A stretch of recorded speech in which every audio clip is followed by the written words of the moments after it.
అండి మేము కొంచెం వాడుకుందామని ఆయుర్వేదం వాడేవాళ్ళు మా చుట్టుపక్కల బంధువులు స్నేహితులు ఎవరో ఉన్నారో వాళ్ళకి బాగుందని మేము వచ్చామని కొంతమంది చెప్పడం, మేము కేవలం షుగర్ మీద పనిచేయడానికి, ఆ షుగర్ శాతాన్ని ఒంట్లో తగ్గించడానికి ఏదైతే ఈ డయాబెటిక్ అని ఉన్నదో దానికి సైడ్ ఎఫెక్ట్ లేకుండానే మేము మందు ఇవ్వడం జరుగుతుందండి.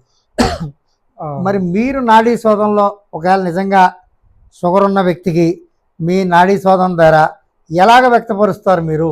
ఇప్పుడు మీరు అన్న పాయింట్ కరెక్ట్ అండి. కానీ ఇప్పుడు యాక్చువల్గా నాడీలో వచ్చేప్పటికండి కంపల్సరీ మేము షుగర్ సంబంధించింది లివర్ని తీసుకుంటాము, అలాగే కిడ్నీ కూడా తీసుకుంటాము.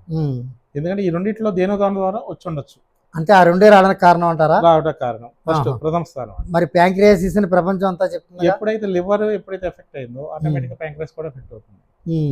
సో ముందే మనం దానికైనా ఐడెంటిఫై చేస్తే ఇప్పుడు ఎలాంటి ప్యాంక్రియాస్ అనేది కంప్లీట్ ఏ స్టేట్లో ఉందనేది కూడా మనం తెలుసుకోవచ్చు.